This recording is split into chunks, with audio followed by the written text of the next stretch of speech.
प्यारे बच्चों, जिन बच्चों ने CUT 2025 का रजिस्ट्रेशन कराया है तो उन बच्चों के लिए एनटीए ने एक नया नोटिस जारी किया है। और ये जो नोटिस है बच्चों आपका करेक्शन विंडोज को लेकर है।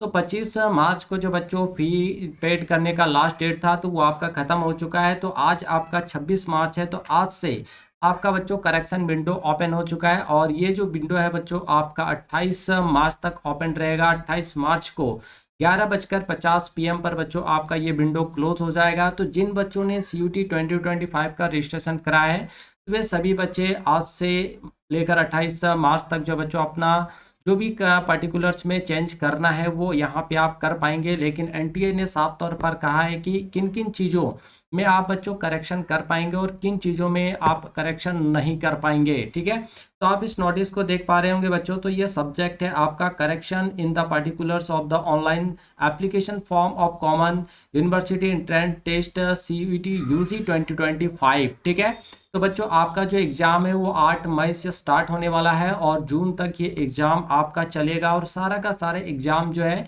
आपका CBT मोड में होने वाला, यानी कंप्यूटर बेस्ड ये टेस्ट है बच्चों। ठीक है, तो यहाँ पे देखिए आप लोग पॉइंट नंबर 2 पे देख पा रहे होंगे कि examination CUT 2025 duration for correction in particular 26 मार्च से लेकर बच्चों 28 मार्च तक। और 28 मार्च को 11:50 PM पर बच्चों आपका करेक्शन विंडो जो है क्लोज हो जाएगा। ठीक है, अब देखिए अगर आपको जिन बच्चों ने CUT 2025 का रजिस्ट्रेशन कराया है और अगर उनको किसी तरह का प्रॉब्लम क्रिएट हो रहा है तो आप डायरेक्ट CUT.nta.nic.in जो वेबसाइट है उस वेबसाइट पर जा सकते हैं और वहाँ पे आप अपना करेक्शन का काम बच्चों कर सकते हैं। ठीक है, देखिए आगे यहाँ पे साफ तौर पर कह दिया गया है कि आफ्टर दिस डेडलाइन यानी 28 मार्च को 11:50 के बाद no further correction will be permitted under any circumstance, यानी किसी भी तरह का बच्चों आप कोई चेंज नहीं कर पाएंगे। ठीक है, तो जिन बच्चों ने CUT 2025 का रजिस्ट्रेशन कराया है तो उनके लिए बहुत इंपॉर्टेंट नोटिस है। और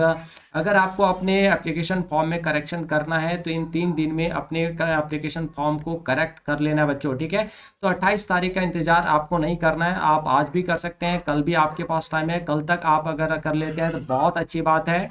ठीक है, चलिए आगे बात करते हैं कि क्या किन किन चीज़ों पे बच्चों आप करेक्शन कर पाएंगे और किन किन चीज़ों पे आप करेक्शन नहीं कर पाएंगे। तो वो सारी चीज़ें एनटीए ने यहाँ पे स्पष्ट कर दिया है। ठीक है, तो देखिए यहाँ पे correction in the application form for the CUT UG 2025 application. तो नंबर 1 में candidate shall not be allowed to change, यानी क्या आप चेंज नहीं कर पाएंगे बच्चों। तो फर्स्ट मोबाइल नंबर, आपने जो मोबाइल नंबर डाला हुआ रजिस्ट्रेशन के टाइम पे तो आपका यहाँ पे मोबाइल नंबर चेंज नहीं होगा। ईमेल एड्रेस, आपने जो ईमेल एड्रेस यूज़ करा है एप्लीकेशन फॉर्म भरते समय, एड्रेस परमानेंट एंड परसेंट, आपने जो परमानेंट या परसेंट एड्रेस भरा बच्चों वो भी अब आपका यहाँ पे चेंज नहीं होगा। इमरजेंसी कॉन्टैक्ट नंबर, अगर आपने कोई इमरजेंसी कॉन्टैक्ट नंबर भी भरा है तो वो भी नंबर अब यहाँ पे आप करेक्ट नहीं कर पाएंगे। आगे देखिए candidate shall be allowed to change in the fields. तो आप कैंडिडेट कौन कौन से फील्ड में चेंज कर सकते हैं। तो बच्चों यहाँ पे कैंडिडेट नेम्स आप अपने नाम में चेंज कर सकते हैं। अगर आपके नाम में किसी तरह का स्पेलिंग मिस्टेक है तो आप यहाँ पे अपना नाम जो ठीक कर पाएंगे। ठीक है, दूसरा है फादर नेम, अगर फादर नेम्स में भी अगर स्पेलिंग मिस्टेक है बच्चों तो आप अपने फादर के नाम को भी चेंज कर पाएंगे। मदर्स नेम, यानी मदर के नाम में अगर कोई दिक्कत है तो आप यहाँ पे ठीक कर पाएंगे। क्लास 10th इक्विवेलेंट डिटेल्स, आपने क्लास 10 से रिलेटेड जो भी डाटा भरा है अगर उस डाटा में किसी तरह का कोई फॉल्ट रह गया, मिस्टेक रह गया है तो आप वहाँ पे आप ठीक कर पाएंगे। क्लास 12 इक्विवेलेंट डिटेल्स, क्लास 12 से रिलेटेड जो डाटा आपने भरा है फॉर्म में अगर आपको वहाँ पे करेक्ट करना है तो आप वहाँ पे करेक्शन कर पाएंगे। ठीक है, डेट ऑफ बर्थ, आपके डेट ऑफ बर्थ में अगर कोई दिक्कत आ गया या फिर आप मिस्टेक कर दिए हैं तो आप डेट ऑफ बर्थ को ठीक भी कर पाएंगे। अपना जेंडर ठीक कर पाएंगे बच्चों, कैटेगरी ठीक कर पाएंगे। मान लीजिए बहुत सारे ऐसे बच्चे होते हैं जो फॉर्म भरते समय जनरल कैटेगरी में भर देते हैं लेकिन कुछ दिन के बाद उनका अपना कैटेगरी सर्टिफिकेट आ जाता है तो फिर यहाँ पे आप चेंज कर पाएंगे। ठीक है, सब कैटेगरी PWD PWBD ये सारी चीज़ें आप चेंज कर पाएंगे। फोटोग्राफ इमेज अपलोड, तो आपने जो फोटोग्राफ अपलोड करा है वो भी आप यहाँ पे चेंज कर सकते हैं। ठीक है, सिग्नेचर इमेज अपलोड, आपने सिग्नेचर जो इमेज अपलोड करा है वो भी आप बच्चों यहाँ पे चेंज कर पाएंगे। थर्ड है candidate shall be allowed to change examination cities based on their permanent and present address.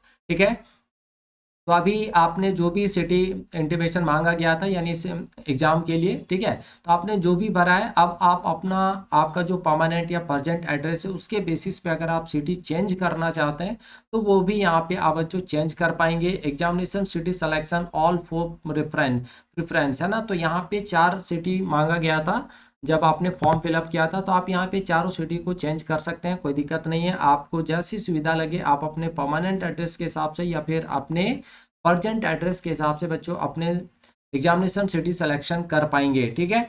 The option to add the subject edit the subject candidate में choose up to maximum 5 subject including language and general aptitude test will available during correction period, ठीक है। तो आप यहाँ पे subjects भी change कर पाएंगे बच्चों, एडिट कर पाएंगे, है ना। अगर आपको सब्जेक्ट में चेंज नहीं, अगर आपको एडिट करना है तो आप यहाँ पे एडिट कर सकते हैं, ठीक है। तो आपने अगर 5 सब्जेक्ट चूज करा है और अगर आपको एडिट करना है तो वो भी आपको यहाँ पे ऑप्शन दिया जा रहा है कि आप यहाँ पे बच्चों एडिट कर पाएंगे, ठीक है।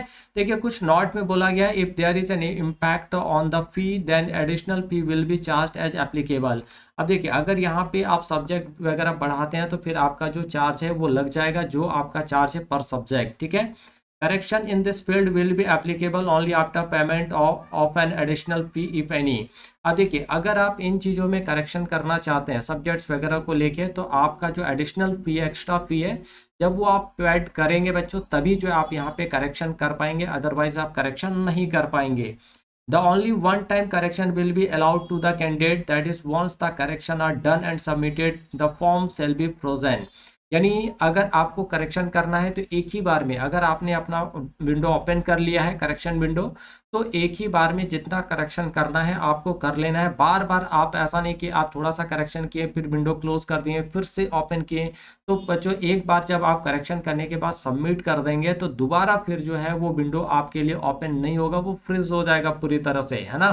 तो इसलिए ध्यान रखना है कि अगर आप करेक्शन कर रहे हैं तो जितना भी करेक्शन करना है, चाहे वो अपना नाम करेक्शन करना हो, फादर नेम करेक्शन करना हो, डेट ऑफ बर्थ करेक्शन करना हो, जेंडर करेक्शन करना हो, चाहे जो भी चीज़ें या सब्जेक्ट अपना एडिट करना हो, जो भी काम करना है एक ही बार में आपको कंप्लीट कर लेना है। उसके बाद ही आपको सबमिट बटन पे क्लिक करना है और पूरे चीज़ों को प्रोसेस को जो सबमिट कर देना है, ठीक है। अगर आप एक इसको करेक्ट करने के बाद फिर सबमिट करके फिर दूसरा ओपन करेंगे तो यहाँ पे ओपन नहीं होगा। तो ये कुछ चीज़ें हैं जो एनटीए की तरफ से आपको बता दिया गया है कि आप किन किन चीज़ों पे करेक्शन नहीं कर पाएंगे और किन किन चीज़ों पे आप करेक्शन कर पाएंगे। तो आई हो बच्चों आप सबको कोई वीडियो अच्छा लगा होगा। अगर वीडियो अच्छा लगा हो बच्चों तो इस वीडियो को एक लाइक जरूर कर दीजिएगा, प्यारा सा कमेंट जरूर कीजिएगा, और अभी तक अगर आपने हमारे चैनल को सब्सक्राइब नहीं किया है तो चैनल को सब्सक्राइब करके सबसे पहले बेल नोटिफिकेशन ऑन जरूर कर लीजिएगा, ताकि टाइम टाइम पे आने वाली वीडियोस का इन्फॉर्मेशन बच्चों सीधा आप तक पहुंच पाए, ठीक है। तो 28 याद रखना है सभी को, 28 मार्च आपका लास्ट डेट है, 11:50 PM पर आपका करेक्शन विंडो ओपन हो जाएगा। लेकिन आपको 28 मार्च का इंतजार नहीं करना है बच्चों, आपको 27 मार्च तक ही जो अपना सारा काम कंप्लीट कर लेना है, डन कर लेना है और अपने परीक्षा की तैयारी में जुट जाना है, ठीक है बच्चों। तो आए बच्चों आप सबों को ये वीडियो अच्छा लगा होगा। अगर वीडियो अच्छा लगा हो तो इस वीडियो को अपने दोस्तों के साथ भी शेयर जरूर कीजिएगा, ठीक है। तो मिलते हैं नेक्स्ट वीडियो में इसी तरह के इंफॉर्मेटिव वीडियोस के साथ। तब तक के लिए आप सभी बच्चों को थैंक यू, बाय बाय।